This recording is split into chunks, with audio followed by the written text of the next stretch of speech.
Welcome to No Direction, the Pathfinder news, reviews, and interviews podcast. I'm Vanessa Hoskins. I'm Luis Loza. And today we're joined by Logan Bonner, the lead designer over there at Paizo for the Book of the Dead. Yes. Oh my gosh. So welcome back to the show. It's always a pleasure to have you on. We're going to talk about creepy, crawly dead things. Really gross. Yeah.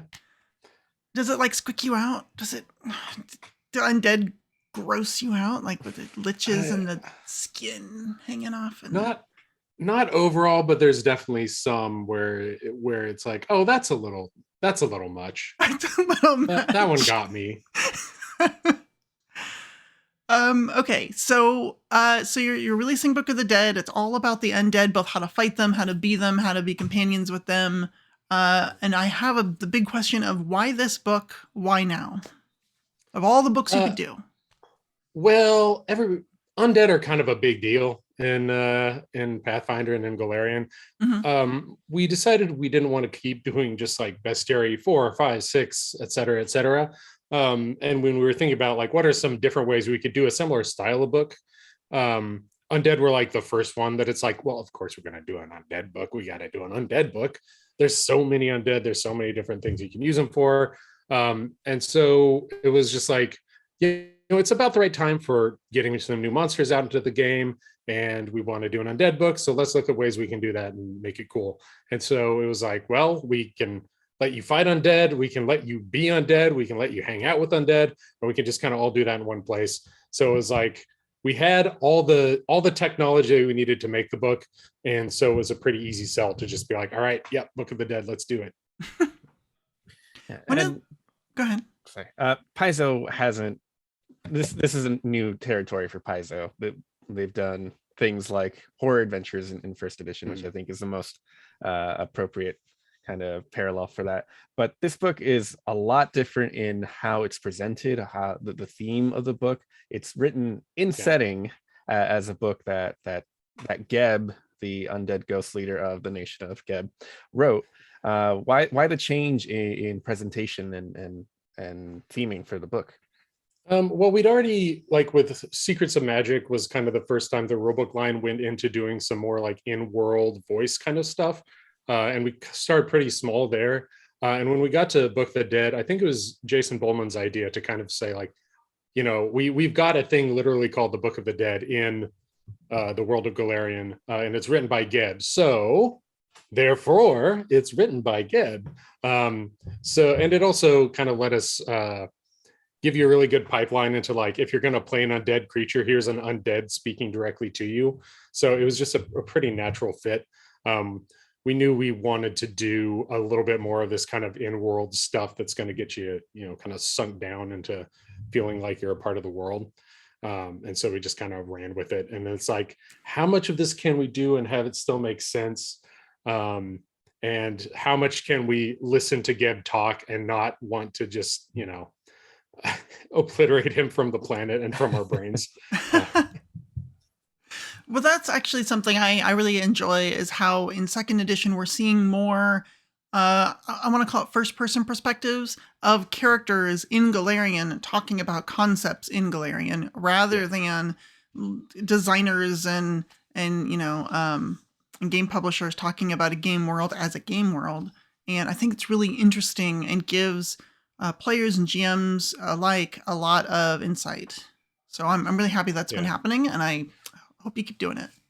Yeah, it's also kind of a general principle we want to get into, is that like a lot of the first edition books, like if you go on Archives of Nethys, everything is on there, right? Every archetype from the book, every every monster or whatever, it's all on there. So we wanted something that's like, okay, well, why do you get the book then? Like, what's cool about having it as a book? And so having something you could like actually sit down and read as a book has guided a lot of how we've been shifting the line. And you kind of have to find this nice balance of like, oh, this is going to be cool to sit down and read as a book, but also there's a whole bunch of stuff in it for you to use. So it doesn't feel like if you're going there for the rules, you get ripped off. It doesn't feel like if you went there for the story, you got ripped off. You're getting a bunch of both. Very cool. We already have some comments in chat, and if you have questions for Logan, absolutely put them on in our live Twitch chat. First one is from Shira Longtail, just says, I truly cannot wait for this book. I have good news for you, Shira Longtail. The hardcover, special edition, and PDF all release on Wednesday the 28th. And Roll20 and Demiplane should have it at launch. And if you like pocket editions, that'll be next month, May 25th. So this book will be all over the place before you know it. Yes, I fortunately snagged a copy. Ooh. There are some advantages.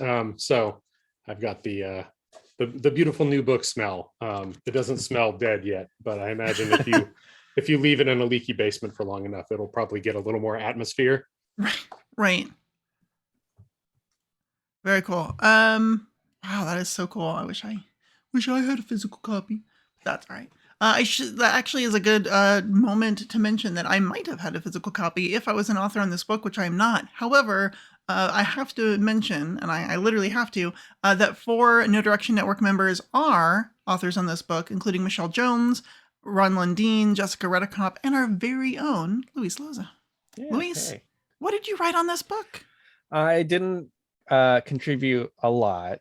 Okay. I just did a couple of monsters. I think That's the cool. thing that's making the rounds right now is the grappling spirit, our ghost luchador.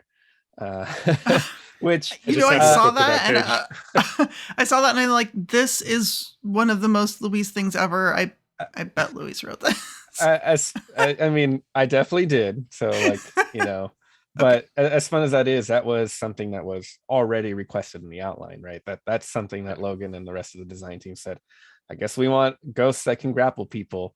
And of course, I jumped at it the moment I saw it in the outline, but it was definitely a command from on high. It must have been a sign, of course. I think it was. It's also, Luis fails to mention, we also had a brainstorm for undead to go in the book. The likelihood that Luis both suggested and wrote this is also pretty high. But Mike Sayer was I was going to say, Mike being on the design team kind of guarantees that kind of stuff ends up there anyway.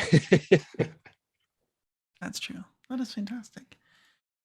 So we had the great opportunity to look over the first chapter, which is the Prayers for the Living, as a preview. And so we got into it pretty deeply, and I don't want to rehash too much old territory for our audience specifically, but I did want to ask you about just the Prayers for the Living. Now, like you were saying, this is a very undead focused book, and there was one small chapter dedicated to just fighting undead versus the rest of the book, which is all about being and interacting with them. So what can you tell us? Do you have any behind the scenes information? Anything cool you want to talk about in Prayers for the Living? I think Prayers for the Living was the one where it was like, we really need to get as much bang for our buck as we can, because we knew, especially since this is sort of taking the place of a monster book, it's like, we got to make sure the monster section is pretty fat. And so players who are going to summon undead have a bunch of stuff in there. Players who are going to, be playing undead have a bunch of stuff. So it's like, how do we make sure we still have a bunch of cool stuff for players who want to fight undead? The good news there was that there's a fair amount already in that category. So we didn't have quite as much to get to, but it's really like, when you're picking archetypes, it's like, okay, we really got to like bullseye the ones we're doing in here. So we have stuff for like Pharasma's faithful who are going to fight undead. We have like a good guy necromancer. And so it was like, it was really like, these are narrowed down to definitely the cream of the crop for that chapter. And I think they are. I know that we got really excited going through creating concept characters and trying to figure out like what we would do with these rules. And I think we each came up with some pretty strong character concepts that we could probably play right out of the gate. So that was quite cool. Writing the Hunters for the Dead section was also pretty interesting, and kind of planning that out was cool, because it was like, okay, what are the organizations that you can team up with to hunt undead? And we got some new stuff in there too that was really fun to add. Yeah, some of the ones are expected, like Arc Lords of Nex or Knights of Lastwall, obviously the Church of Pharasma, but then you have like information about Nidalee's Resistance, which is cool. Yeah. The Gloom Warders that I hadn't heard of before this, so that was really neat. And of course the Bright Lions I have also not heard of, so a lot of really neat things. Yeah, I think the Gloom Warders and the Nidalee's Resistance, if I remember correctly, I think those are kind of brand new. I don't think so those have been explored much, partially because like Shenmen hasn't been really covered in depth either. The Bright Lions had been like mentioned, but only a little bit. So those were all ones that we could just be like, hey, more ideas. That's what you need, right? More ideas. More things. Very cool. All right. I'm going to ask you then one other question. I want you to pick your favorite child. So which of these archetypes is your favorite? If you were going to make an undead slaying like player character right now, which are these archetypes would you choose and why? So I'll just go over them for our audience. There's the Exorcist, right? It's all about ghosty things. The Hollowed Necromancer is the one you talked about, which is sort of the good aligned or good intentioned undead manipulator. A Soul Warden, who is like an honorary psychopomp, kind of doing the work of psychopomps, but is immortal. And then, of course, the Undead Slayer, who's just all about killing them undeads. I think if I were picking one, I would probably go with the Exorcist, because I kind of like that you get like a little thing to play with. You can collect spirits and use spirits. I kind of like the having that system in there and having some trinkets you can play with. I think that's a fun role-playing hook, so I'd probably go with that one. That's very cool. Very cool.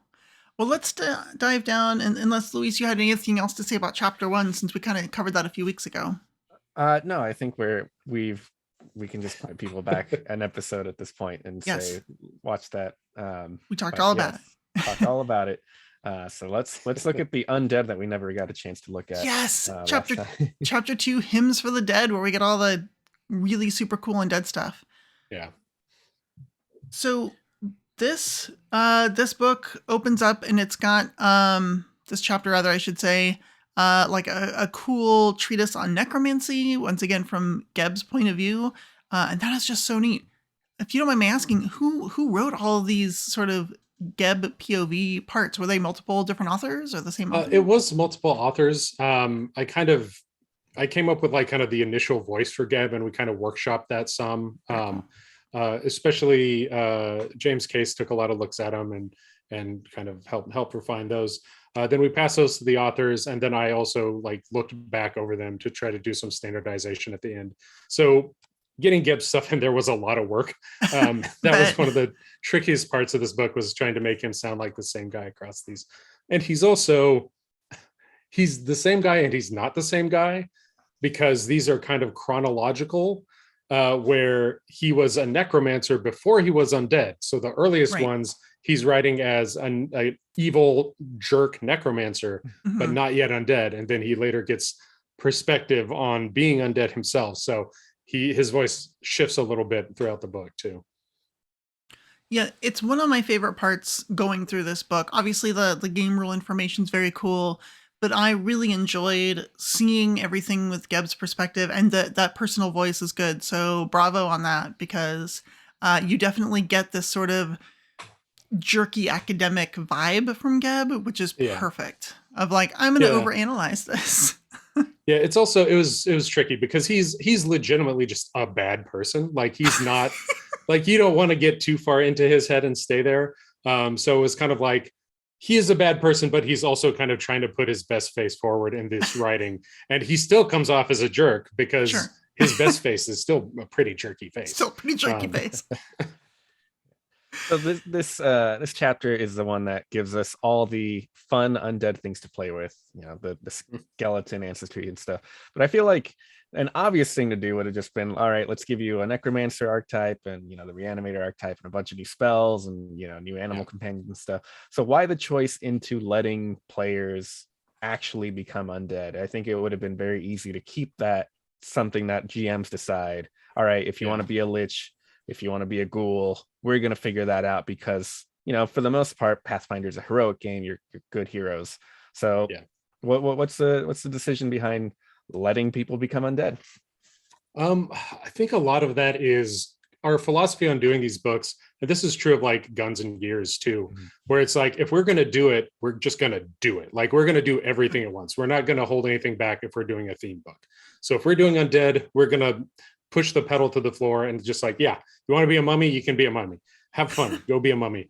Right. And like Guns and Gears, it's like, if you're using this, you have all the guns you need. Like, you're not going to have to wait for another book to come out to have enough guns. It's got piles of guns in it. Right. So it was just kind of like, look, what is the coolest thing we can do? What's the most exciting thing we can do? And one of those things on that list was just letting you play a vampire, right? So we just, yeah, a lot of it is just like, we think we can do this, and we know it's going to be really exciting, so we're just going to do it. And I have a couple general questions and then some very specific ones. So, with playing undead, a couple general questions are: first, how come all of the ways to play an undead are archetypes except for skeleton, which is an ancestry? So the way those kind of work is you're going to die before you can take the archetype, Right. for the ones that are archetypes. So it was like, how much of the old you is still there when you make this switch? For most of them, the answer is most of you is still there. It is just kind of twisted and weird. Like if you are a vampire, that's very similar to who you used to be in appearance. If you are an elf, it's still going to matter that you're an elf. The Okay. one that didn't fit that mold was the skeleton. The zombie being kind of like the closest second, where it's like, there's a little bit of you, but it's the intelligent zombie, so it's a fair amount of you. But the Sure. skeleton, you could be a pile of bones that was given brand new sentience, or you could be yourself raised with your old intelligence. There are just so many ways to go about it, that it did make sense that you could start completely from scratch and be a skeleton, just because of how skeletons work. So we decided to do it that way. It also meant that there were a whole bunch of fun things we could do with how the ancestor was constructed, and we could have a lot of fun with it. So that's a skeleton. Gina B in chat asks, or says rather, I was very surprised to see them as archetypes and not versatile heritages. Again, with the archetype, it gives you the option to just add it at any moment. Why not just stuff it into one versatile heritage with maybe some special ancestry feats? A lot of that just comes down to how they would appear in the game. Because if you get to 15th level and then you die, Mhm. and you get brought back as an undead, and you were, a tiefling before, now it's like, Sure. well, I kind of have to pick what of my old character I keep, and Mm. am I not a tiefling anymore, so I can be a mummy, or how do I build this? Yeah. And we wanted to make it way more straightforward. It's just like, well, from now on, you start taking mummy stuff, and if you Sure. and the GM decide some of your old stuff doesn't apply anymore, you were a cleric of Pharasma, some of that's going to go away, then you can kind of do a bigger rebuild. But we wanted Sure. it to be very straightforward with how you take on that archetype, and how it can appear throughout your adventuring career. And that definitely makes sense when you're talking about adding undead to an existing character, and the intent that most people, I think, are probably going to approach this, which is, hey, you're living and all of a sudden you're not. And what's left? So it's like, if you're going to poke holes in a character to take things out and replace them with new pieces, which pieces can you sacrifice and still have the same character? And that makes sense. If you took the tiefling away from a tiefling so that they could be a ghoul, you might be like, but I was being a tiefling was so important to me. Versus having power attack may not have been as important to your concept. Yeah. Very cool. The archetypes, and let me start over. You mentioned earlier, hey, we didn't have to create any new tech. We had all the technology in place for the rules to work with Book of the Dead at this point. And if you wanted to, you could have the core rule book, start playing PF2, and then decide Book of the Dead is the second book you ever decide to buy.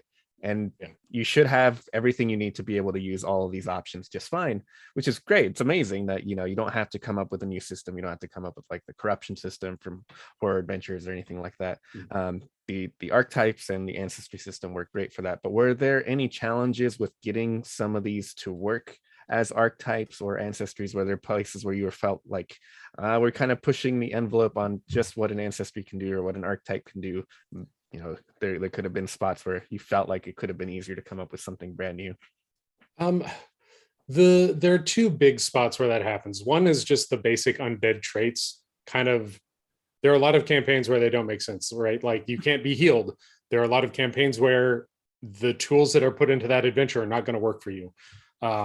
And then there are some specific abilities within the individual ones, like ghosts being incorporeal. It's like, okay, we need something in here that's going to tone this down enough that it can just work if you slap it on. Like these are all rare, so we know the GM's going to have to look at them.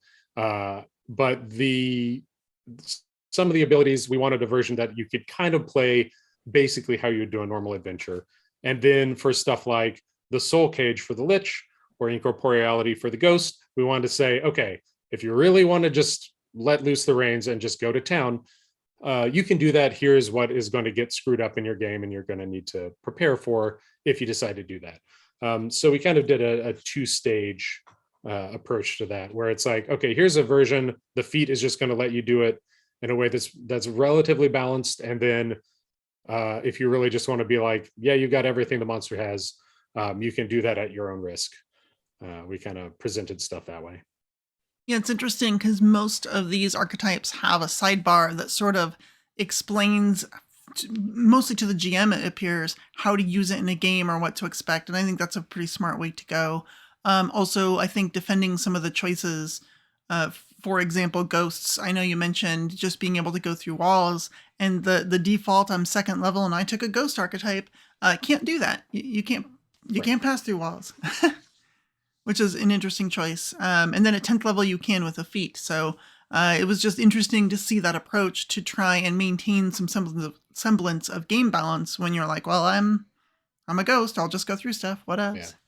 Yeah. And a lot of that is because we publish so many adventures and there are so many other adventures out there.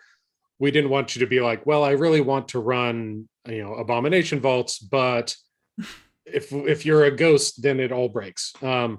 So we kind of wanted something in there that lets you use all your knowledge and all your existing products and still have a pretty close to the standard experience. Ooh, and an undead based abomination vaults. That could be really interesting. You do lose a lot of the interaction with the townsfolk, but what would you gain? Delicious townsfolk. Delicious. Says the ghoul. Another thing that I found was really interesting is that all of these archetypes for various types of undead are all available at level 2, which is pretty cool. Mm-hmm. Because especially with playing the free archetype variant, you can basically pick it up right away, because part of that is you can give it to them at level 1 if you really want to. So you could start off as level 1, like, I'm a ghost commoner. I'm a ghost fighter, I guess. One thing I thought was interesting, though, is the Lich is level 12 at minimum and has a bunch of extra requirements because of how Liches are. What made you choose that level? Like, how did that all come together? Yeah, that one's just all about keeping the story for the Lich the same. Because, the story of the Lich is that they've done all this work to become undead so that they can keep casting spells for eternity. Mm-hmm. So it was like, it's going to feel cheap if you can just enter that the same way as you become a zombie. It needs to kind of have a little bit of an extra backstory to it. And, it also, again, if you're playing through a full campaign, you're playing this spellcaster surrounded by undead this whole time, right? You're doing an all undead campaign, but this one dork is just a wizard, just trying to stay alive until I can become a lich. I'm definitely going to do it. In the meantime, here's a bunch of hit 12 points with all my necromancy spells. That's right. Waiting for level 12 once I get there. Yeah. Oh my gosh. And I have one other thing that I might beat you up a little bit about, and I apologize for that. So in the playing undead section, we have ghosts, we have ghouls, we have liches, we have skeletons as an ancestry, we have vampire zombies. And then later you go into grave knights, but you can't be a grave knight. What was the choice to not create like a grave knight archetype, which I see as sort of the martial equivalent to a lich? A lot of it just came down to space. We were kind of just like, okay, how much can we fit in here? And that was one of the cuts we had to make. And then the tiebreaker is kind of like, because their cursed armor is such a specific story and their abilities are so large in scope, is just like, this one is going to be, we're going to have to say, you can take one of these other ones to become an undead fighter, and that will have to be close enough just because it's a lot to get in there. So there were a few things. It's like, you've got your short list and then you've got your shorter list for the final kind of composition of the book. Okay. Interesting. They almost made the cut, but not quite. So Wait, are there rules somewhere on a cutting room floor for No, you they're can be not. a grave knight? Okay. They got cut before we ordered it. Because that was actually one of the things I know when I cracked this book open, I was interested about, because I've always thought grave knights were just really interesting. I learned and found out about them years ago writing Tome of Righteous Repose, and it was one of my 3 like sister big bads because they all became powerful undead, and Grave Knight was one of them. And I just thought, oh, that'd be so cool to create to just for fun build the 3 sisters in Pathfinder Second Edition with these rules, but I can't because Grave Knight's not in here. Almost. Yeah, that one's a little trickier. Luckily, you Jane- have a bunch of examples for archetypes Yes. already that you can use that Yeah, as a starting build point off. for infinite You or can- third party yeah, do a version of Grave Knight. Pathfinder Infinite Grave Knight. Mm-hmm. Oh, sure. Come to your coworker's rescue. Oh, that's okay. Very cool. Very cool. Some other things of note I thought were really neat. The ghouls have a sidebar about hunger. And that if just being a cannibal and munching on humanoids is a little too gross, hunger comes in a lot of different ways. And they y'all suggest ambition as a form of hunger, which I honestly think is perfect. There is something about being truly and utterly ambitious where you're just not satisfied. Whatever happens, you need to get to the next rung of the ladder. You need to get more power, more prestige, more notoriety, whatever it is. Just need And more. that's something you see happening with a lot of the ghouls in the setting too, is a lot of them are pretty power hungry, really ambitious. Yeah, they get to a certain point where they're like, I can eat if I want to. That's not a problem. That's not what I'm after. I don't need a snack. I have people for that. Yeah, I have people for that. I literally have people for that. Literally. Ooh. People are lining up for me to eat their forearms. It's Oh great. boy. Break out those prosthetic rolls. But yeah, it's like that's not a need for me anymore, but I still have a hunger, and now my hunger is power or society or whatever it is. Very cool. There's a daywalker feat for the vampires, so you can walk around in the sunlight. That is awesome. You still get slowed, so you're not doing a lot of walking. You still got to dart from place to place. You're sauntering, like you're really cool, wearing your shades and just sort of walking like a cool person. Obviously, you're more comfortable in the dark, but we didn't give you any alchemical sunscreen to recreate scenes from Blade. That's right, alchemical sunscreen. Geez, I don't know what to say. So those are most of the questions I have about here. I just thought it was really cool. Oh, I have one more thing that I should address while we talked about it. You had mentioned the Lich archetype. You had mentioned use of a soul cage. What is a soul cage? So soul cage is formerly known as phylactery. We decided to change the name because it was not really very close to what a real world phylactery is. And it was kind of just stealing a real world term and misusing it. So we were just like, let's call it something else that's more descriptive of what it is and allows for all the different forms that those have taken throughout our products and all the infinite imagination you can bring to those. So it's just like that was a pretty easy one to just kind of be like, let's shift away from this term. And it's not fully it's not like the term phylactery is banned. We still have things that are phylacteries in the game, like the phylactery of faithfulness. That is a lot like an actual phylactery. So those are it's kind of getting used in 2 different ways, one of which is accurate and one of which is just kind of Gygaxian, I guess. Right. And so now we're getting rid of the sort of misuse of the word and replacing it with soul cage, which honestly it sounds like it would work much better in a heavy metal rock song. So I think it's probably a pretty good choice. By a band called Lich. By a band called Lich. That's right. A lot easier to rhyme. Yeah. Logan, we're going to make you choose again. We have 6 different undead archetypes. Which one of these would you feel like you'd want to play or even become?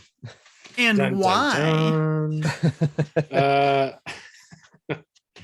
dun. This is one that I really feel like it's going to depend a lot on my mood and which character I'm feeling like playing at the moment. I think right now I would probably go vampire. There's just a lot of different, they work in so many different situations, and I'm feeling like a more complex character right now. If I were on more of a like, I just want to play a barbarian day, I'd probably pick like a zombie, but the vampire is speaking to me today. Okay. I think vampire would be my choice as well. Like to be like, I don't know, young and beautiful and brooding for the rest of my life. Yeah, okay, I can, or the rest of my death, I guess. Sure, I can do that. How about you, Okay, that just Luis? leaves Luis. I'm really into ghosts. I don't know. It's just you can be a ghost and just kind of hang out and not really have to worry about like um it feels like ghosts get less of a bad rap compared to the rest of the undead. So I'd rather just be kind of left alone. And if I'm a ghost, that's a lot easier to Yeah. pull off. You get a lot more sympathy as a ghost. Yeah, exactly. Well, I know with the rules there's rules for like moving, like instead of being bound to a site, you can be bound to an object, which I thought was interesting. I'll be Especially bound to a bicycle so I can just go wherever the heck I want. just right on the Yeah. bike. And you're like, okay. And then all of a sudden people are like, well, we're gonna go over here and they'll like jump in the car. You're like, I can't, I got a bike over there. I'll see you in a couple hours. Yeah. Like a ghost on a bike. Oh my gosh. Cheryl Longtail says, gotta go lich always. Gina B says, Starfinder taught me that you can make a pretty ghoul. That's true. Maybe I'll be a ghoul. I do like to eat. All right. Depends how much variety you like in your diet, I think. Oh, I do have one very important question because this introduces weirdness. Okay. It appeared to me, and maybe I missed it, that by the rules, you could theoretically get more than one undead archetype. Is this true? Could I be a skeletal ghost lich? Probably. I'm sure we went through that. I would have to check back into it again. Or is one of the things Possibly. that your GM will have to stop you from the ridiculousness of being as many different types of undead as you can all at once? I mean, they are rare for a reason. Like your Yeah. GM is always going to have approval of whether you can take Sure. a rare one. I I think a lot of them have specific prerequisites. Yeah. Like the vampire, you have to have been killed by a vampire drinking your blood. The zombie, you died and were animated as a husk zombie. So like here's one that you could argue you could do. The mummy is you are dead and were mummified. So if you got killed by a vampire drinking your blood and then got mummified and then rose from your sarcophagus, you could possibly be a vampire mummy. And you're also really good at being there's a big wizard. level span there. You're really good at being a wizard, so eventually you also became a lich. Yeah. Well, and there's certainly ones like the lich one is tough because you have to be living to turn into a lich. So that one's okay. actually maybe one of the harder ones. Gotcha. I'm excited for a game where I hit level 8, take my new dedication feat, and unwrap my bandages to reveal I was a vampire all along. That'd be great. No, it just took a long time because of the mummification for the actual vampirism to like set in. Mm-hmm. And then you wrap it back up and just leave the fangs sticking out. Yeah, absolutely. I got really comfortable with these bandages. I don't want to be able to see me. I happen to be a vampire. I'm just, here we go, just fangs. It's fine. That is hilarious. At least it would protect you just from got the this sun. big red stripe down your wrappings. Oh my gosh. All right, I'm going to be grossed out for a second. Whew. That surprised me. I was not ready for that one. Sorry. No, it's fine. All right, well, moving on from being undead, which I really kind of want to do after this conversation, because that would be fun. Even just for a one shot to just sort of be like, yes, I have done that. Especially if I can even if you can only be one of them and not a combination. No, I want to be a combination. If I'm going to do a one shot, yeah, no, I want a combination. I want to be as many as I can. Stack them. Just a Dagwood sandwich of undead. Yes. Give me that Mile High sandwich of undead, all the different types. People in chat are going on about the different ways they might be able to combine them into different and terrible types of undead, both terrifying and just bad. So after several pages of some very, very cool undead abilities, which are already super powerful because of all of these immunity to death effects and protection against poison and disease and all this stuff that just makes you very powerful, we go into a section called Ghost Stories, which is all about telling the stories. That's kind of a cool section. That's where you talk about it. It's a really small section. It's only one spread, but I just thought it was neat because it definitely adds into that all the things you want about undead in this case, just Yeah. like You know, recommendations for a and GM. this one particular, it's like it's kind of a different style of like an adventure. So you can kind of take some of these lessons and apply them to writing your ghost story adventure and using those in a game. Or if you're playing a ghost, kind of, you know, how you interact with other people can be colored by the ghost stories information. Yeah, it's very cool. I'm just glad it's there. I don't know. I love stuff like that because as you read it, I guess as an adventure writer, for me, reading it, I start thinking about, ooh, this is what I could do with an adventure like that. And my brain starts going down this path. And I think a lot of, home GMs who homebrew a lot of stuff will really enjoy, even though it's only 2 pages, it's got some really great stuff in there, just to sort of get your imagination going about the possibilities. Speaking of which, our next section is haunts. Yeah. A big whole pile of undead haunts. Yeah, this was one where we put haunts in the core rulebook, so because they were popular and fun to use in first edition, so it's like, okay, let's put these in the start. And we've got a couple examples in the core rulebook, and then there was just like, it's a book about undead, so here's a whole pile of trope filled haunts to stick in a haunted house and make creepy things happen. So yeah, it was this is another one of those, like, this is kind of a no-brainer to put in this book. And then this section is going to be in here, and then there are some surprises within this, like the cattle stampede of ghosts and some of that other little more out there stuff. One thing that was interesting to me, so from a storytelling point of view, I look at the various types of hazards, and we have like mechanical hazards, which is like, Ewoks killing stormtroopers, and that makes some sense. And you have magical hazards where the wizard wants to protect, their tower or something. And you have haunts, which are all supernatural wooginess and strangeness. What do you see as the three differences from a mechanical perspective? Like how does each serve the game differently from a game mechanics point of view? Most of it is how you deal with them, who's best suited at dealing with them. So the mechanical traps are kind of the rogue's domain.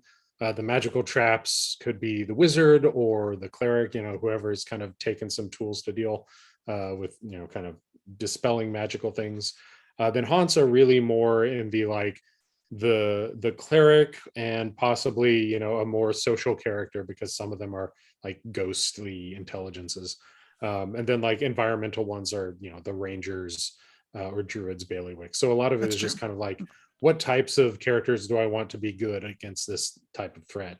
And especially like with the haunts here, because there's such a wide variety of them, that's not strictly true in every sense. Sure. Some of them it's going to be, you're going to be using something else, but a lot of it's going to be using religion or social skills. And there's a lot of haunts in here. It's very much Yeah. reminds me of all the hazard section from the core rulebook and some of the other game mastery guide had some where it's just like here's a bunch of stuff you could use and examples, and there's, like you said, there's a lot of tropey ones in here that are good. I think starting points, even if you're like, well, I want to do this but I don't want to do it at level 3, I want to do it at level 6, at least you have sort of a template for what that might look like. Yeah, I want someone to weep tears of blood, but not at level 10. Yeah, you can scale it up or down. I need low level blood weeping tears. What do those do? So I think that's pretty cool. What is your favorite haunt in here, if I might ask? Oh geez. This is gonna happen over and over. I'm just hold on. Let me check everything here. But I have to pick a favorite monster. There's so many. Read all of them. Well, I have opinions on the monsters. Well, I think there's a reason I had the bloodthirsty toy illustrated for the like horrible teddy bear. Oh my gosh, yes. Yeah, that's one that it's like that's just an extra degree of creepy, so I like that one a lot. Yeah, the bloodthirsty it's the kind of thing, it's like, I know this is coming, but I'm still gonna, oh yep, there it is.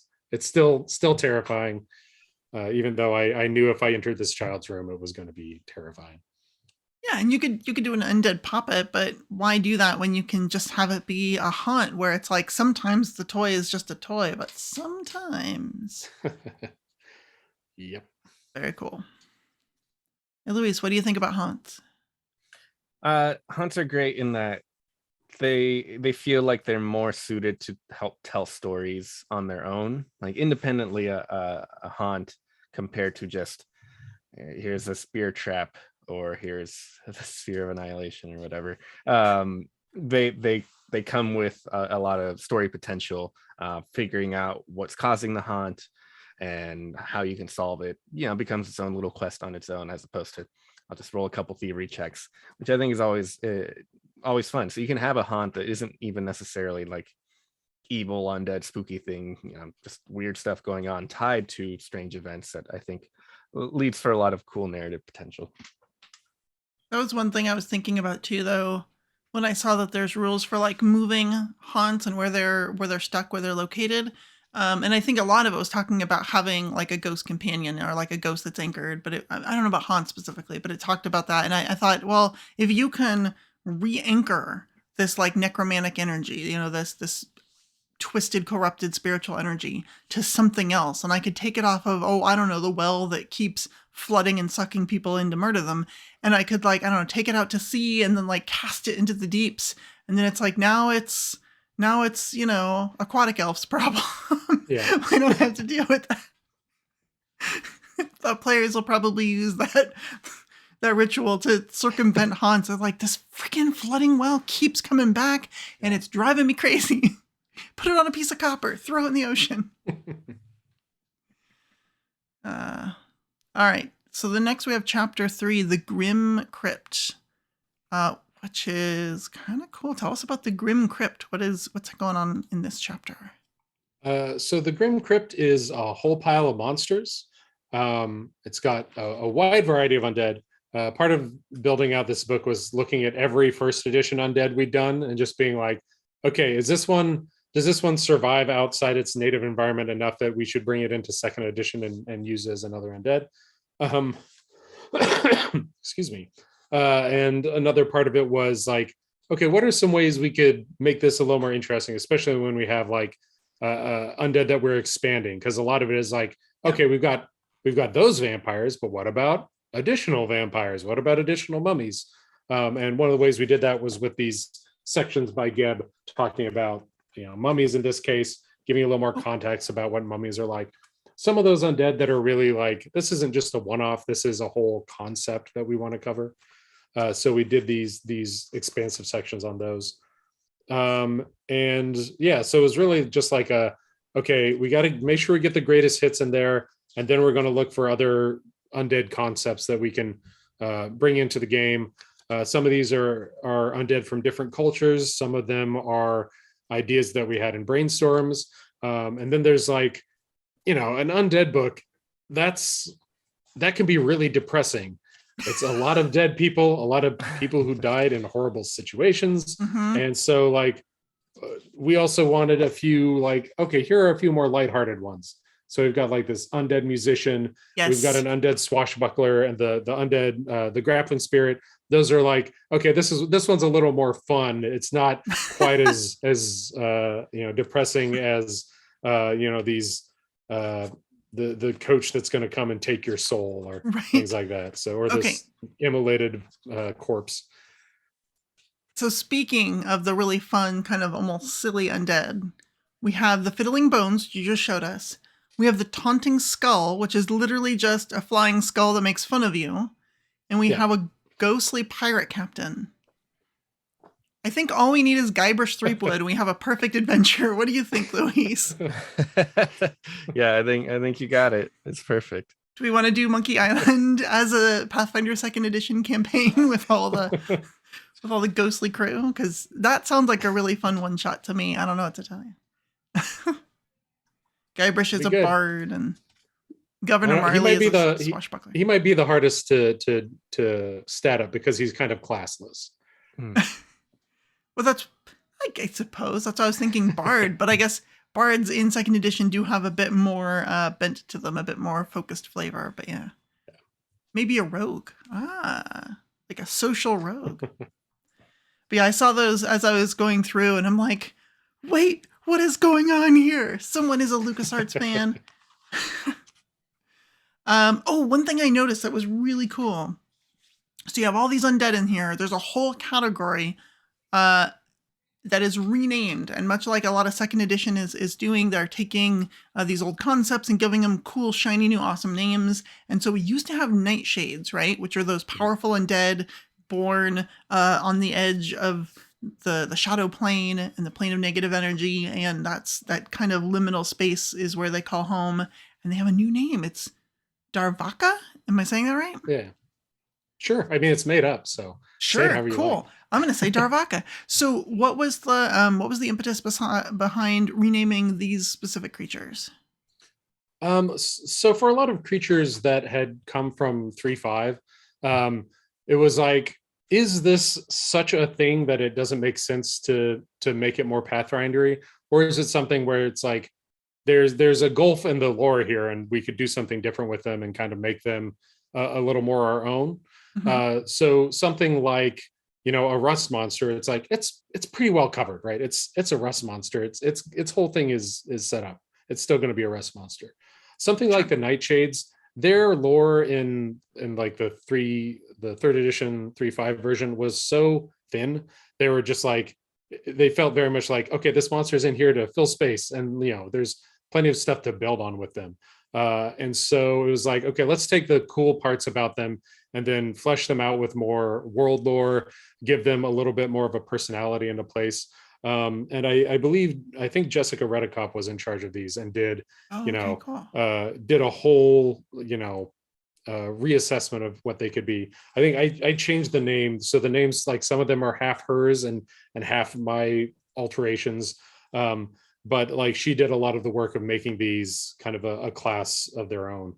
Very cool. So there was a lot of that's just like, okay, if this is something we want to keep using, let's kind of put our own stamp on it a little more, and make it less of a pun and more of a cool world lore thing. So we went with a new treatment for him. So the big thing that I found most exciting, I mean, I love all these undead, you know, 100 pages. It's the grappling spirit. Is no, not the grappling spirit. It is honestly the at the beginning are the 2 pages of the adjustments, the undead adjustments that you can, you know. Oh yeah. If you remember first edition days, we used to call them templates. You slap on the ghost adjustment, and suddenly you can turn any creature into a ghost or into a zombie, which I feel that are just super helpful for both GMs and also adventure writers. To be fair, it's always useful to do that. It feels like Chewy hasn't had too many adjustments so far.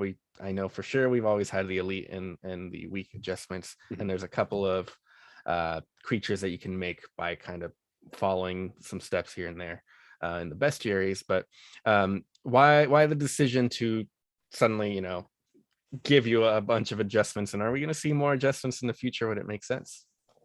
I think we are going to see more when it makes sense. The main thing here is just like, I think especially like as adventure writers, the two of you can probably have had this experience where it's like, I just need a damn like vampire dog, whatever. I don't need to build a whole new monster for this. I just need a dog that sucks your blood.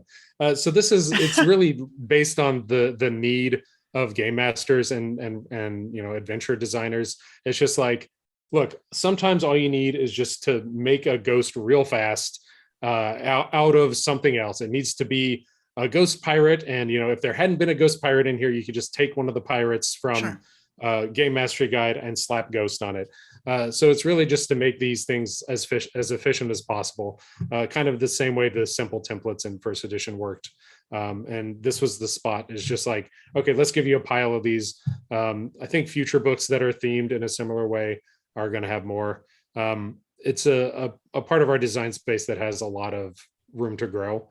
And this was a spot where it's like, you know, because it has such a strong theme, unlike, you know, Bestiary 3, this was a spot where we could do a bunch of them, and it made a lot of sense to put them in there.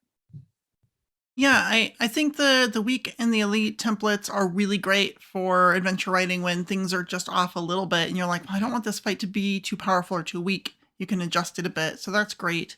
And I'm really glad to see these in here as well, because as adjustments, previously called templates, they're super easy to just slap on a creature and get what you want, like you were saying. One thing I was curious about is, what did you learn from the weak and elite, excuse me, What did you learn from the weak and elite templates, or adjustments, I should say, similar to the Pathfinder First Edition templates that help design all of these adjustments? I think they were fairly straightforward, really. Like most Okay. of it is, it's so many of the ability changes are just kind of like just get the bare minimum impression in there. And because we had the elite and weak, we kind of knew this one didn't have to do that same type of work. So it's like, okay, what do you really need for this to feel like a mummy? Okay, we'll do just that, and just call it done and get out. Like don't overdo it. Mhm. Make it easy to apply, easy to use in the middle of a game session. That's the main thing, is just making them efficient. And the Sure. other thing you'll see in these, there's not like, we've got the undead adjustments, which is all you're doing is making it undead. Just make these few changes. Gotcha. But then in the individual adjustments, we repeat those because we don't want to have you in the middle of a session trying to make Mm. your vampire dog and having to go to two different places. Yes. Well, three different places, because you're looking at your riding dog and then vampire and then undead. So it's just Right. like, okay, everything should be in one spot so you can just grab it and go. Mhm. That's the main thing, is just making it comprehensive and efficient. We also, for the Book of the Dead battle cards, we put the adjustments in there too, so you can just have it on a card and slap it down next to your open bestiary or next to another battle card and just make the thing on the spot. Book of the Dead battle cards. What? I hope we announced those. If not, you probably could have guessed. Nah, I think they're on the release schedule, but that's very cool. It's very cool also because you're like, all right, so there's definitely going to be monsters in the Book of the Dead, sure. But it's also neat to see that these adjustments are going to be sort of noted so that, like you were saying, you can just be like, here's my riding dog, here's my vampire, boom, vampire dog. And let me say, I do really appreciate Paizo's new strategy in second edition where you're not afraid to repeat rules. So many times, I think in first edition, it was like, well, we wrote that once and we don't want to waste more space on these rules, even though it was, 20 pages back. You could go find it. It feels more like in second edition that it's like, okay, it doesn't matter. Every time the rules are relevant, we're just going to tell you again so that you don't have to remember that, oh, yeah, that was on that other page. Yeah, we try to do that whenever we have the space for it, Yeah. especially for stuff like, you're looking up an archetype. We don't want you to Yes. have to open the advanced player's guide and Book of the Dead and the core rulebook to understand Right. what you're looking at. Yeah, you can just It see it just all in gets one to be a place. pain. Yeah. Very cool. Very cool. Um, just a quick shout out: the Bone Croupier is a undead gambler, Yeah. and if you were playing an Outlaws of Alkenstar game, I would. If I was running an Outlaws of Alkenstar game, I would pick the Bone Croupier up by their scruff and put them right into the adventure because, oh my goodness, I don't know exactly where they would fit either, but they're just so cool. This like undead gambler who's like, I got all these cool undead powers, but I don't need them because I'm just gonna gamble for your soul, and I will win at cards, and you can't stop me. Yeah, the Bone Croupier is one that appeared in an AP. There are a fair number of Oh, pickups in here. Most interesting. of them are pretty much how they were, like the Gashadokuro and the Jongsure are also pickups. The Bone Croupier changed a bunch because there were some problems that came up through play. And so we kind of rejiggered it to be a little more, to enhance the gambling theme and have it work a little differently. So it's kind of a pickup and a revision in that case. Interesting. Where did that come from, if you remember? I'm just curious. I Extinction don't Curse. Oh, okay. That's interesting because I'm playing that. I don't remember seeing it, and it's level 5, so we must have missed it. I think it might just be one of those fun back matter monsters that's there to be like, look, Oh, here's a new monster just for fun. here's a thing just for fun. Looking through here, a lot of the different types of undead, like liches and mummies and things, are repeated again, but as creatures to fight against rather than become, which is pretty cool. Yeah, a lot of these had like they appeared in Bestiary 1 or 2. So like ghouls, more ghouls, vampires, 2 new categories of vampires, whites, more whites. So some of the ones that really have like cultures and multiple different versions of them, we wanted to expand on in here. And we got like the Lacedon and a Priest of Cabriri for the ghouls. And then you can like build your whole little ghoul guild or something like that. Ghoul Guild. Yeah, There's some. Go ahead. I particularly appreciate all the extra abilities that you give for some of these creatures. Like there's a lot of new lich abilities, so you can make them more unique. And so yeah, it's just nice to see that kind of thing. And it, I think in future books, if they were themed like this, I'd love to see more expansions like that, just to make just more interesting creatures, right? Yeah, seeing suddenly there's a defensive version of the Grave Knight as opposed to one that's more focused on attacking. Is just it's fun, it's great, it's a great expansion. Just And then as far as we knew like Luis was a likely candidate for the grappling spirit. Jason Bowman was doing some writing on this, so it's like, well, we know who's going to do liches because he loves this stuff. So yeah, he had a lot of fun with these. There's a lich that has more skeletons inside it. It can just kind of pull out. There's a rune carved lich that is kind of Viking looking in here. So they're pretty fun takes on the lich. And then, like Luis mentioned, a bunch of extra lich abilities, so you can have your lich animate their soul cage, or do other cool new abilities. We're coming close on time, so I want to finish up some stuff, but shout out to the raw nerve, which is literally just an undead nervous system, including brain, which is something I don't think I've seen explored before, but that is gross. Yeah, that one just came out of like, well, we've got like the shred skin that's just skin. We've got these muscle ones. Wait a second, there's more body parts. So it's like, yep, you know what? Now it's the nervous system is going to come kill you. And Voltron all the undead to just make a person. Right. Or in reverse, ritual to take a living person and turn them to all the different parts of undead. That's true. And that can be an encounter. Yeah, just one person, one ritual, boom, you have an encounter. One thing that I definitely wanted to mention is with all of the different variant types as well, you have the Zhengxi vampires as creatures, as monsters, but all of the player-facing options are like the more Morai-based vampires. Was there a reason that there weren't more Zhengxi type of options in the archetype? Yeah, that was just like we would have had to add another whole section. It's just like we don't have room. That's one that's like we tried to get in as much stuff as possible, but it's if we get an opportunity in the future, that'll be a good spot to expand. And part of that is like if we're adding the juncture, we've also got like 3 other types that we publish, and we kind of have to do all of them. And it's like, well, we ate 4 more pages in the vampire, and now we don't have room for anything. It's one of those kind of situations. Well, with needing all the extra room, I'm thinking Book of the Dead too. But maybe that's just me. I don't know. See if chat thinks that's a good idea. I did have one other final question before we let you go here, and that is, so we have a whole section on undead around the world, around Galarian, which is fantastic. And then in the back, chapter 5 is called March of the Dead, and it's a little adventure for level 3. And I was very curious why the choice to put an adventure in this book as opposed to keeping the adventure separate.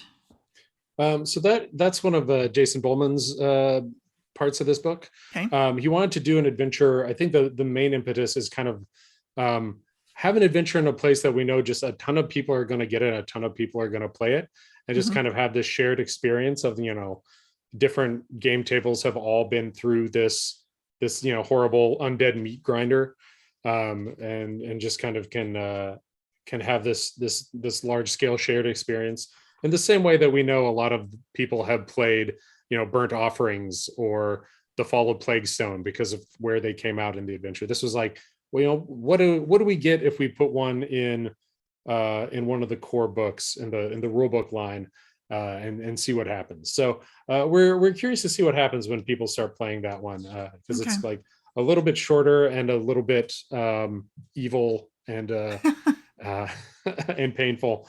So we'll see what people think of that one, and what kind of experiences they share as they pick this up. Interesting. Chat is excited about the potential for a second Book of the Dead. Dead Phoenix 3 says Geb doesn't sound like the kind of guy who would write a second book. But Jaina B says that book 2 can be Tarbafan's point of view, which is... Oh, God. Yeah, no, I that would be really neat. He seems like more of a doer than a writer to me, but it could happen. That's true. But he's like, I'm busy becoming a god. I don't have time to write a Yeah. manual. Figure it out. I could see like Cortash Kane or somebody like that doing one. Or a higher up in Urgathoa's organization, Sure. getting to write one. Well, fantastic. We're right up here at 10 o'clock. Thank you so much for joining us. Is there anything else that you wanted to mention or shout out to before we let you go? If you want to hear more of my ideas, I'm on Twitter at Logan Bonner. Let me know what you think of Book of the Dead, especially once you start playing with it. You kill somebody with one of these undead monsters, or you turn into a lich. Let me know some of your experiences with it. I'd love to hear them. All right. Fantastic. Well, thank you so much for joining us here on No Direction. We'd love to have you back in the future when more awesome content releases. And Yeah, for sure. all right. Well, go enjoy your evening, and we'll chat with you later. All right. Thanks, you, Logan. Bye, Thanks. everybody. Bye. Hey, did you know that kobolds are clever and mischievous? But have you ever thought of them as cuddly? Well, you will after you see the Gallant Goblins kobold plushies. Coming to Kickstarter or already here on Kickstarter, and it already funded. There are 6 color and class combos planned with swappable accessories and clothing to create your very perfect little adventuring party. Sign up for the Kickstarter today at koboldplush.com to get a free bonus digital one-shot when you back the project. koboldplush.com. And I love this. This is Rory. He's adorable. I couldn't help it. He's so cute. He sits on my desk and watches me work all day and is like, you should be casting spells and lighting things on fire. All right. You ready for the news? There's a few things to talk about. I think so. All right. Pathfinder news. Pathfinder news. Pathfinder news. Pathfinder news. So I think the biggest piece of news, at least the first piece of news, the thing that just strikes me is that hours, less than a day, like 12 hours after we ended our last live show, they announced Foundry support for Pathfinder products. Yes, official partnership between Foundry and Paizo. Who could have Official seen this coming? Who would have known? Who would have known? And it's one of those things that I had honestly been expecting for a while, right? Because you're like, here's this really big virtual tabletop with really good Pathfinder 2nd edition support. And like, why don't we have official products, please? And here they are. So it's pretty cool. Yeah, turns out the answer is because it takes a little while to get all those things moving, right? Businessy stuff. Yeah. And, it turns out that the great people working on these packages are going the distance with the Foundry packs, that they have high-res art for their maps and Sirenscape sound sets and fully like set up the lights and walls and everything. So like it's way more than even I would prep, and I like over prep on my own gifts. Right. Foundry can do so many things. It's one of those like, and I love me some Roll20. Roll20 is my first virtual tabletop. I'll always remember her. And I think Roll20 is still fantastic in a lot of ways, especially when you're like, I just need a virtual tabletop so we can all look at the same screen. It doesn't have to be super fancy. Foundry to me is the fancy version, right? It does take a little extra setup, but it can do so many things. It has all this like very cool custom light controls that are right in there, and the ambient sound, and everything's built in and ready for you to just do it. And then things that are like, okay, I really wish we could have vision based on the rules. Well, guess what? They're part of the core now, but for a while there was a module for that. You just download and install the module, and boom, now vision's based on the rules. And it's just so cool. Just so cool. Yeah. So that was announced the day after the last episode, and since then has already released its first Foundry pack with the form of the beginner box set. So if you go on the Paizo site right now, you can find the link to that and purchase it. Right now, I think it's $25. I think there's kind of an early bird discount for a couple bucks, and you get a bigger discount if you already own the beginner box PDF. If you don't, I think once all the technical kinks are worked out, if you buy the Foundry pack and don't have the PDF already on your account, you do get a copy of the PDF, and that's going to be the case for any of the Foundry packs for the adventures. If you buy the pack, you'll get a copy of the PDF Oh, very as cool. part of that, which is, a great deal. Yeah. You get the adventure ready to go and also PDF, so you can, read up on it and know what you're looking forward to. And the thing is, it saves you so much time. Mhm. That is like the one big complaint using virtual tabletops of any ilk is all of the extra setup time. Because if we're sitting around a table and just being in person, I have hand-drawn maps or whatever, or I have them printed or something. But like, it's like, okay, I don't have to do that much setup. I grab my giant box of minis and I find proxies and it's no big deal.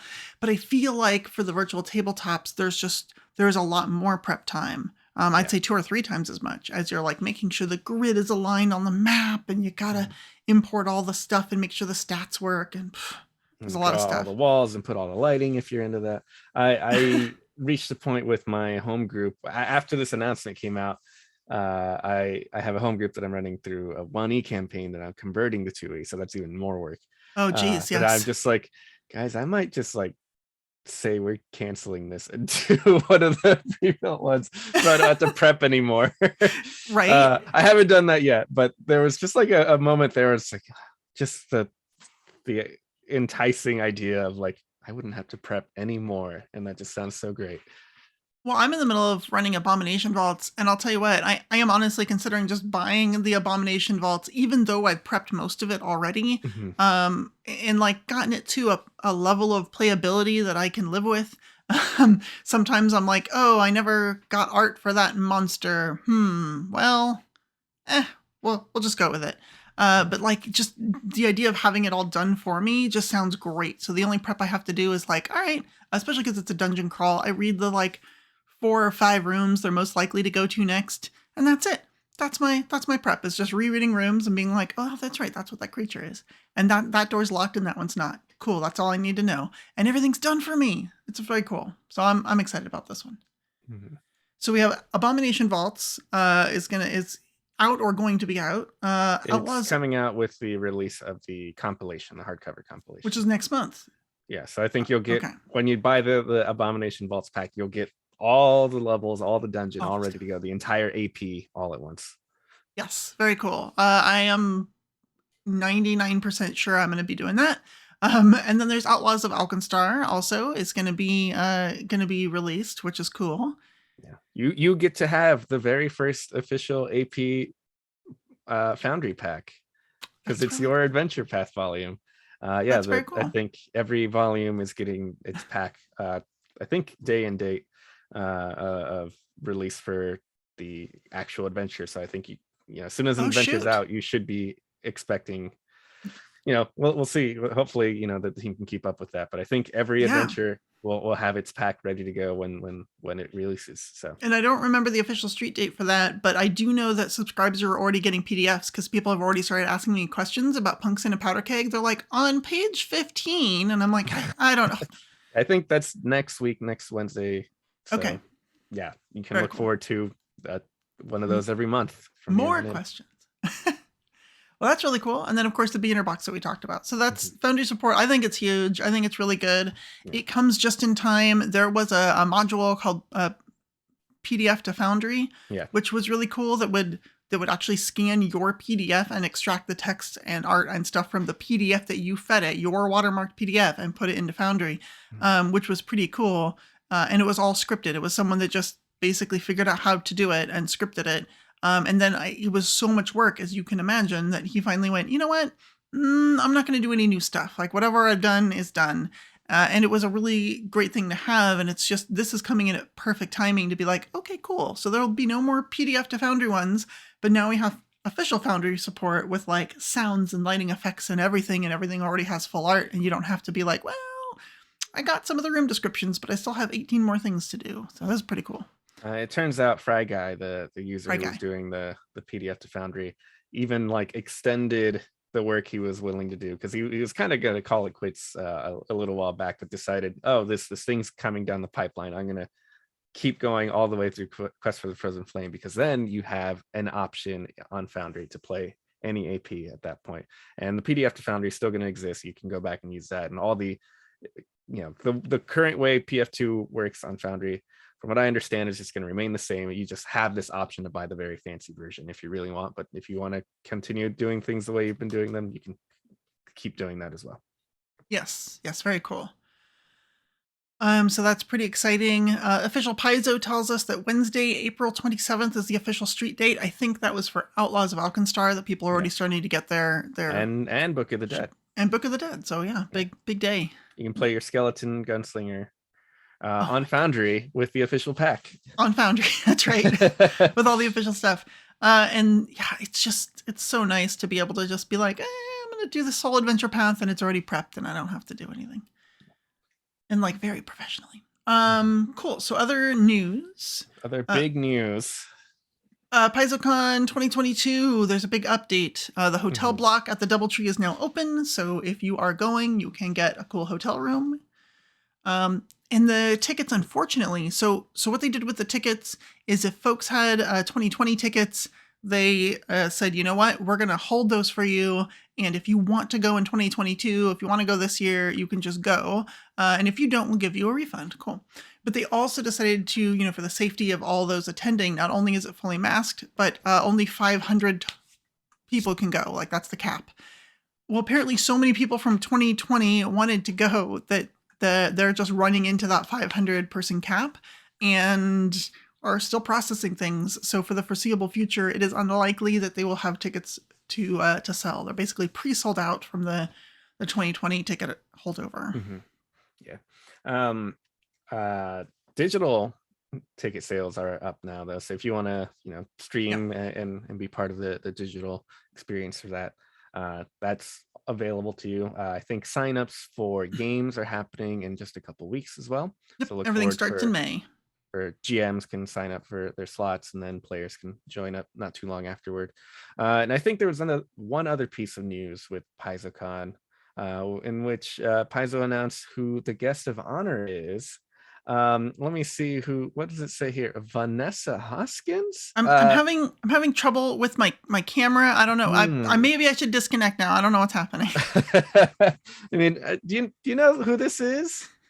I think that's that author from like back in the 1E days. Never heard of her. Oh boy, that's so exciting. Congrats. Thank you very much. I'm still I'm very honored that they asked me to be guest of honor. I'm still sort of trying to accept that this is a real thing, and that I'm not just going to wake up tomorrow and have it be like, oh, that was just a really vivid dream I had.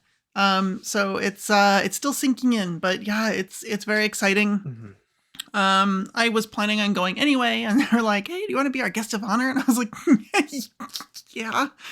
I had to freak out for a full hour just walking around my house and like walking up to my wife being like, they invited me to be a guest of honor, and then like walking away before I could calm down enough to write an acceptance email and be like, yes, I would be pleased to be. Please.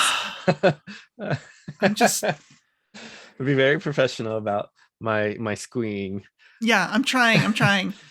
But I'm full of excitement and anticipation and anxiety. Official Paizo says I'm so chill. Yes, I'm not. I have zero chill about this. This is just really cool. It's one of those things where, like, I don't know, you go to PaizoCon for the first time and you're like, oh, that super cool person's guest of honor? What did they do? And it's like this like giant list of stuff, and you're like, oh my gosh, wow, they're super cool. It'd be cool if it was me one day. And then all of a sudden it is. And you're like, how? I didn't do that many things. I just did. And you look at this giant laundry list of stuff and you're like, oh, dang, it's been a busy few years. So it's really cool. And I'm now rambling because I am nervous. Well, I'm excited for you to be there, and hopefully, I mean, I've seen the schedule, at least in, know maybe some of the things you might be doing, but if you have any other I don't even know yet. You could run an author game or just hang out on the couch and have everyone come by and tell you, hey, I liked your adventure. Yes, that is very cool.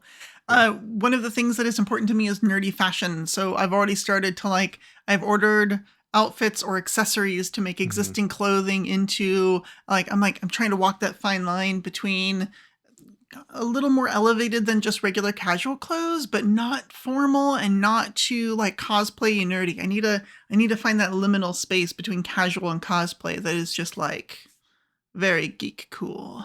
Mm-hmm. You could get yourself a wayfinder, make a wayfinder, and I think that'd be pretty geeky without having to like fully commit to a full cosplay, because you can be any Pathfinder you wanted. You could be, you know. Now I need to make a wayfinder. I do have hold on, I do have where is it? I'm looking for it. I have a whole drawer of stuff. All right. I can't find it. I do have a friend of mine made me a Starfinder badge, which Does is that pretty have cool. the RF chip? I don't think it has an RF chip. Okay, but I've heard of some people making those that also have an RF chip, and then you like tap it and it tells you like who their character is. Like it pulls up a little ID card for their society stuff. that is so cool. Yeah. I don't have that, but I do have just a badge that's like a pin that I can wear. In fact, I have a picture of me in this shirt, my Pathfinder shirt, wearing it with my hair like in a big thing. Anyway, it's very cool. I will probably wear that at some point if I remember to bring it. But yeah, oh yeah, I could. You gotta plan. I mean, it's coming up pretty soon. I know. I'm like, I need 3 really good outfits for like Friday, Saturday, Sunday. Yeah. And then a really comfy shirt for Monday morning when everyone's just like, yeah, it's the last thing and I'm getting breakfast and I gotta catch a I don't think Monday is the last day this time around. I think it's just 3 days. It is just 3 days. Yeah. I mean, you're going to be hanging out obviously on Monday, but I don't think there's going to be games or other. What's what I mean? Like Monday is usually like from my previous PaizoCons is like when everyone just goes to the hotel restaurant to have breakfast. And it's like everyone that's so dead tired after 3 days of running around and getting no sleep and just pure adrenaline. And they're like, okay, I'm just going to eat these eggs and go catch my flight. I'm just going to be chill. Enjoy my cup of coffee. Ciao. Or manage to sneak in one last game before you go. Oh my gosh, that has happened. I've walked down to get breakfast and I'm just like, I just need coffee and a sausage. Not like that. And then like I see, and there's people that are like rolling. They're like, okay, anyway. So I'm like, are you playing again? I'm like, yeah, we're playing another PFS scenario. You want to join us? And I'm like, I got 2 hours of sleep last night. I don't even know. They're great. It's amazing how dedicated people get. Yes. Oh my gosh, I love PaizoCon so much. I've been looking forward to this since it was announced that it was going to be in person again, and I need to see people because I am an extrovert, and I need to see people. So this is going to be a lot of fun. I am looking forward to it, and I'm jealous that you already have the schedule when I do not. Well, I have a preliminary schedule. I know, because I know some people at Paizo. What? Oh, you should introduce me. I don't know anyone at Paizo. Just kidding. Very cool. I think that's all the big news that I can think of. Yeah, just and Foundry. Those are basically the 2 big ones right now. Other things out this month. Punks in a Pydar Keg that we talked about comes out next week, and I am very excited. Or 2 weeks, I guess, from now, the 27th. And I'm very excited for people to have this. I know, as I said, people are starting to get the PDFs and ask me questions. It is a ridiculous romp. It is so much fun. If you want Yahoo gunsling and outlaw game with just like edge of your seat fun and intensity, then that's what you're gonna get. So I hope a lot of people play it and like it, and that's coming out. Also appropriate, the guns deck and the gears deck are coming out, and that's always something that's weird. It's like we have guns and gears, the book, but it's very purposeful to be like, here's the guns section. Yep. And here's the gears section. And like, they're both technology, so they're in one book, but they're very separate to make sure that. I mean, they're 2 different flavors. I mean, they're like, sure, there's flavors that go together really well, though. Absolutely. But it's just interesting because it's like you'll have some GMs that are like, I definitely want clockwork, so we're doing gears, but not guns. I don't want guns in my fantasy. And then you have people that are like, yes, guns, magical bullets and everything. This will be cool. Clockworks, steampunk. I don't know about that. So it's just interesting that they're separate. And then the decks are also separate. So if you're one of those GMs who's like, I only want the gears, you can just buy that deck and you don't have all those filthy gun cards. Yeah. I'm really hoping that the gears cards include a card for Warp, the inventor's little robot. Yes. It doesn't need to have any stats or anything, just like a card. It's like, look, it's Warp, and I can just kind of like keep it up next to me. So that's what else is coming out this month. We're at the end of the month, so that's most of the things. In May, we've got quite a few things. Abomination Vault special hardcover we talked about. We have Knights of Last Wall, which we're going to be doing a preview on our next episode, May 2nd. Mm-hmm. So if you want a special sneak preview to Knights of Last Wall, I have peeked at this book, and it is gorgeous. It is beautiful. It is everything I want out of a Knights of Last Wall book, and then some. There's been a lot of fun previews for the art on the blog the last couple of weeks as well. Yeah, the art's beautiful. I mean, as always, Paizo is fantastic at hiring and getting really, really fantastic artists to just make beautiful, amazing characters and things. I'm always impressed. But also, Knights of Last Wall goes into the nitty-gritty on certain historical events surrounding the Knights of Last Wall and the Knights of Ozone. Not necessarily a pretty history for some cases.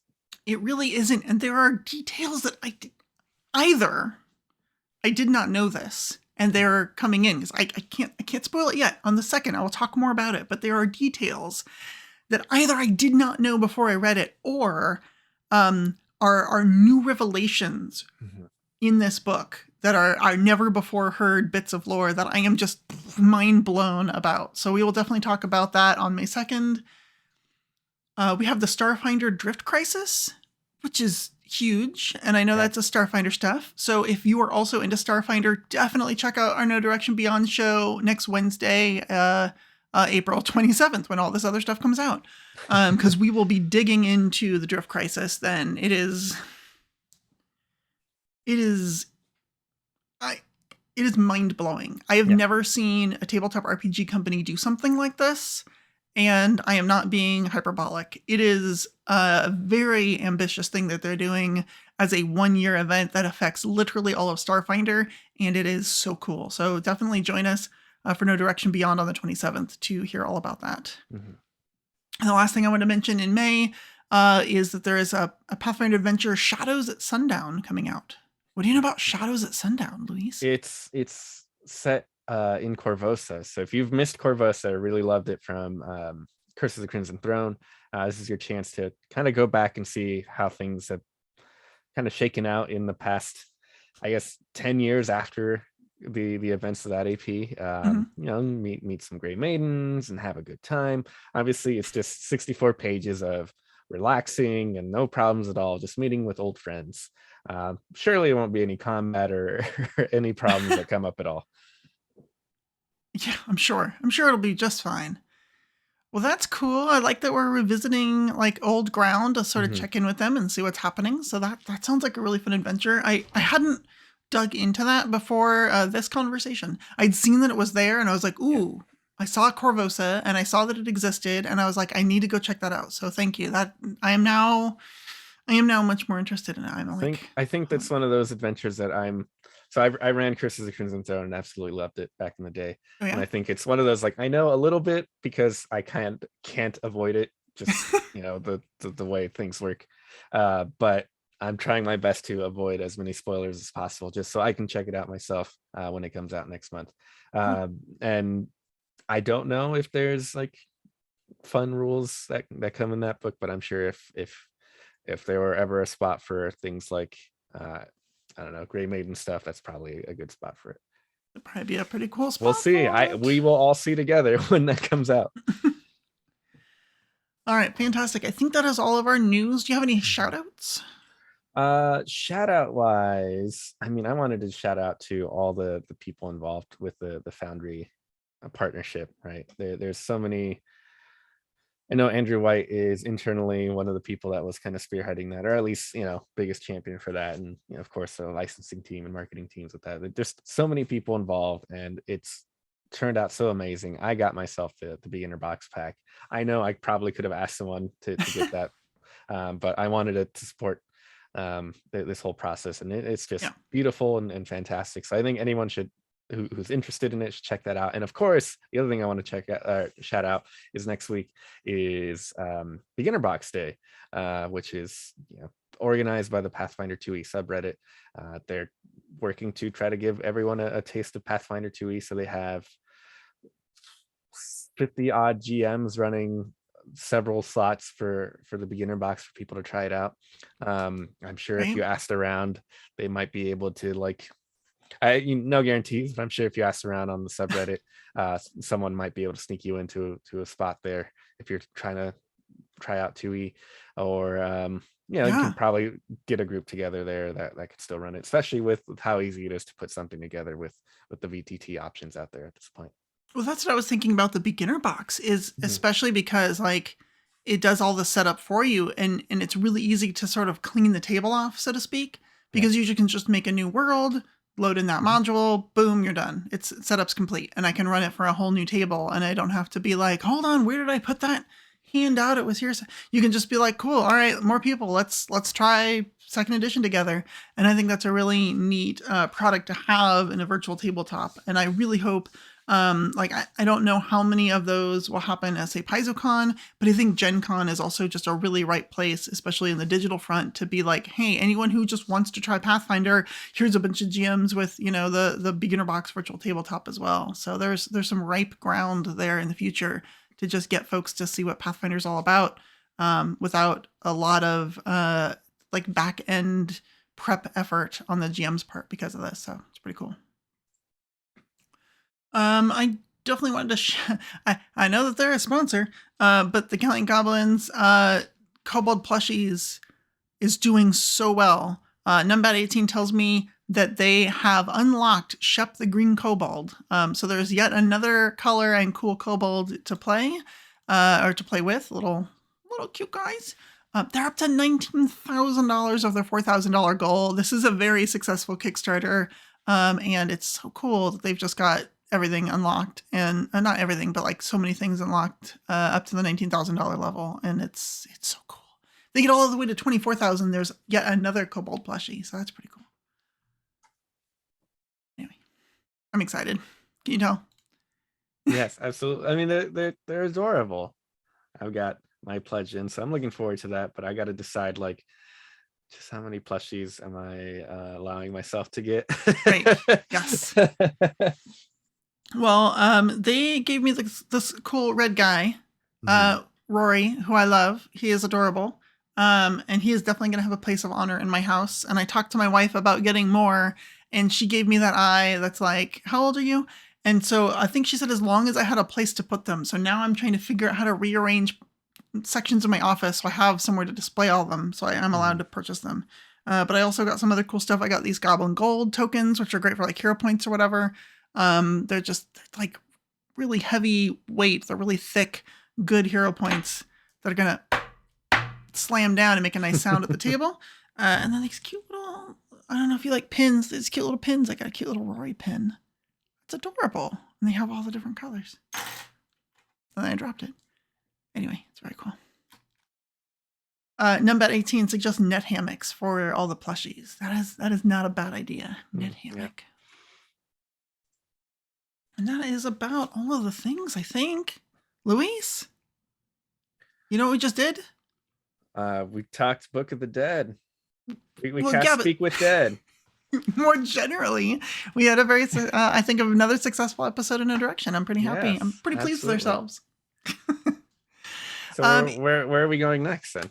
So if you are having fun chatting with us and want to continue to do so, we have an after party episode for the Patrons Private Sanctum, and it is on our Discord for No Direction. And you can get to our Discord if you go to nodirectionpodcast.com and click on the Discord link, and find one of the chillest, coolest places to talk about all things Paizo and Essence 20, as it happens to be.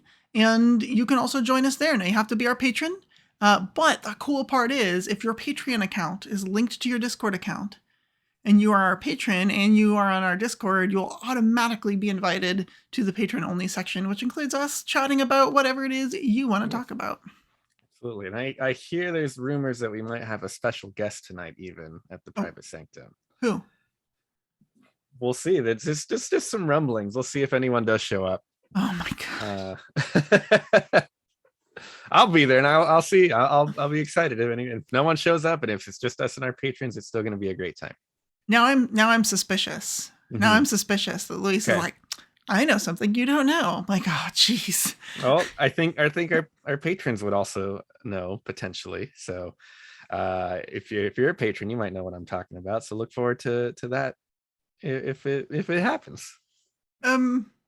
Weird. Everyone but me knows the answer to this question. It'll be exciting. You get to be surprised with something. Okay. All right. I'll accept it. All right. Well, I'm trying to. You've got me so confused. I can't remember how we end the show. I think we tell people that, you're Vanessa Hoskins. This is true.